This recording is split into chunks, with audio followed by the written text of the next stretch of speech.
Good morning, good afternoon, good evening, everybody. Today we would like to discuss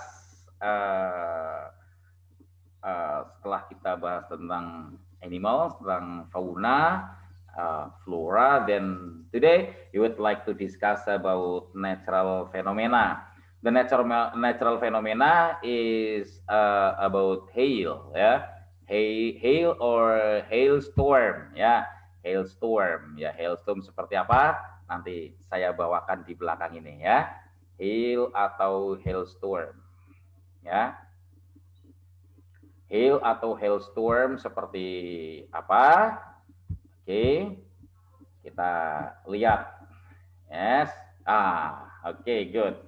Sudah ini kayak ilmuwan Pak Guru ya. Aku balik ya. Hail ya, hail atau hailstorm ya, hail atau hailstorm. Oke, good. Thank you. Oh, jangan mirror. Oke, good. Nah, ini ya. Hail atau hailstorm. Ya, bentuknya seperti itu ya, hail atau hailstorm. Wah, pakai. Ya, Pak Guru minggir dulu ya. Hail atau hailstorm. Udah sangat menakutkan ya. Hailstorm ini terjadi ketika apa? Ketika terjadi hujan badai dan lain sebagainya ya. Hail ini di mana ini adalah awan gitu ya, kemudian ada yang naik ya kan, yang warnanya merah ini namanya hail ya. Itu apa namanya, hail itu adalah yang naik ke sana terjadinya hail ini, maka terjadi hujan badainya itu bisa menakutkan ya. Oke, good, thank you. Look, kita masuk ke teksnya ya tentang hail ya. Hail, right. Okay, good. Thank you. Hail, right. Nah, hail is a form of precipitation that occurs when updrafts in thunderstorm carry raindrops upwards. Jadi raindropsnya malah ke atas, rainnya, titik-titik hujannya malah ke atas ya. Into extremely cold areas of the atmosphere, cold atmosphere ya, atmosfer yang cold, yang dingin di sana. Oke. Where they freeze into balls of ice. Ya, hail can damage aircraft, homes, cars, and can be deadly to livestock and people. Sehingga hujan itu jatuhnya berupa hujan es. Ya, sering terjadi fenomena hujan es, bahkan di Indonesia pun sering ya. Oke, di daerah kalian mungkin kalian pernah menangi. Kalau yang terakhir kemarin di Jogja itu ada hujan es itu karena peristiwa adanya hail ini ya. Hailstones ya, hailstone, batu-batu es batu itu can have layers like an onion, seperti bawang ya. If they travel up and down in an updraft, or they can have few or no layers if they are balanced in an updraft. Oke, bisa seperti bawang, berarti berlapis-lapis, atau bisa tidak ada lapisan, tergantung bagaimana terbentuknya di atmosfer sana di atas kita ya. One can tell how many times a hailstone traveled to the top of the storm by counting the layers. Hailstones can begin to melt and then freeze together, forming large and very irregularly shaped hail. Hail is usually pea-sized to marble-sized. Bisa sebesar pea atau kayak apel gedenya, buah pea, atau seperti marble, seperti kelereng ya. But big thunderstorm can produce big hail. Oh, thunderstorm lebih besar bisa menjadikan hail lebih besar lagi. The largest hailstone recovered in the US fell in Vivian, South Dakota on the 23rd of June 2010 with a diameter of 8 inches. 8 inci. Ya 8 inci. 8 inci itu berarti sekitar 12 cm ya. Segini nih. Wah, berarti segumpal segini ya. Gila, itu kalau kena kepala manusia, jatuh dari ketinggian yang sangat tinggi, mati kita. Kayak kamu di badem batu segini besarnya ya. Oke, dilempar dari ketinggian yang tingginya mungkin ribuan meter di atas kita, ya jatuhnya dari sana. Ya, ya wah. Padahal benda semakin mendekat ke bumi akan semakin cepat. Oke, good. Thank you.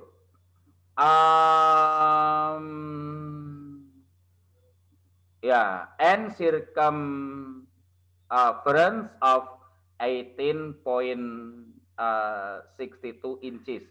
It weight about about one lips or 15 oz atau 15 oz. Satu oz ya berarti hampir 1,5 kilo lah ya. Hail falls when it becomes heavy enough to overcome the strength of updraft and in pulled by gravity towards the earth. How it falls is dependent on what is going on inside the thunderstorm. Jadi tergantung dari badainya di atas sana ya. Hailstones bump into other raindrops ya. And other hailstones inside the thunderstorm, and thus bumping slows down their fall. If the winds are strong enough, they can even blow hail so that it falls at an angle. When viewed from the air, it is evident that hail falls in paths known as hail swabs. They can range in size from few acres to an area 10 miles wide and 100 miles long. Wow. Ya. Gila ya. Antara 10 hingga 100 mil. 1 mil sekitar 1,3 1,4 kilometer. Ya, berarti 100 mil itu sekitar 140 kilometer. Piles of hail swabs have been so deep a snow plow was required to remove them, and occasionally hail drips have been reported. Oke, good. Nah, naudzubillah ya, jangan sampai terjadi bencana yang hail terlalu besar. Kalau hail yang kecil-kecil mungkin nggak gitu masalah ya, paling kita kedinginan. Where do you probably read the text? Di mana teks ini adanya? Apakah di buku manual? Buku manual itu seperti kalau kamu beli kulkas, beli HP baru, itu ada buku manual petunjuk penggunaan, ini namanya buku manual. Science book atau buku science, literature book, buku sastra, health journal atau buku kesehatan. Ya, tentu saja ada di ya science book ya, right? Bukan di manual, manual HP nggak ada ya. Oke, good, thank you. Lanjut ya. Oke, what does paragraph 4 talk about? Paragraph 4. Kita hitung paragrafnya ya. Paragraf 4 yang mana? Ini paragraph 1, paragraph 2, paragraph 3, paragraph 4. Hail falls when it becomes heavy enough to overcome strength of updraft and is pulled by gravity. How it falls dan seterusnya, berarti ada kata fall, berarti jawabannya yang ada kata fall. Oh, yang ada kata fall 2 ya. How hails fall atau why hails falls. Ini mengapa jatuh atau bagaimana jatuhnya. Ya, ini adalah tentang proses jatuh ya. Berarti how. Ya, bukan tentang mengapa jatuh ya, tapi tentang proses jatuhnya. Maka tentang bagaimana, maka how ya. Oke, gampang sekali bukan? Ya. Right, lanjut. Ya. Snow plow was required to remove them, paragraph 5. Ya, the underline word required. Ya, yang di garis bawahi adalah required ya. Oke. Right. Coba paragraf terakhir ini ya. paragraf 5 ya. Snow plow, paragraf 5, mana paragraf 5? 1, 2, 3, 4, 5. Oh iya paragraf ya.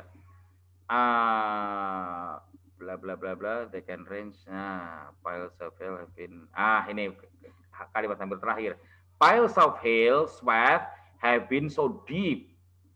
Ya kan, bisa sangat dalam itu karena saking tingginya jatuhnya dari ribuan meter jatuh maka bisa mancep ke sana, ya kan, so deep.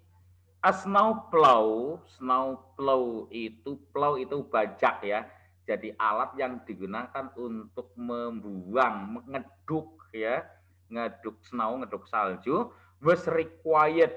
Ya, kayak kalau kita ya apa itu eskavator ya. Ya, ada yang mengatakan bego, bukan ya, tapi eskavator sebetulnya ya. Kayak eskavator to remove them, jadi dibutuhkan eskavator itu. And occasionally hail ini untuk mengambil hail yang jatuh dari angkasa, dari storm di atas sana, jatuh ke bumi kita, mancap sana, dibutuhkan eskavator untuk ngeduk, nggak bisa manusia, ya. Dibutuhkan, required. Berarti apa ini? Udah terjawab dong. Apa? Required, ya needed. Ya, kalau emphasize ditekankan, obligated itu diharuskan ya, needed dibutuhkan, just digunakan ya, maka yang paling tepat adalah needed, required ya. Oke, ini semuanya bisa sih digantikan dengan use, needed, obligated, emphasize bisa, tapi konteksnya ini adalah dibutuhkan.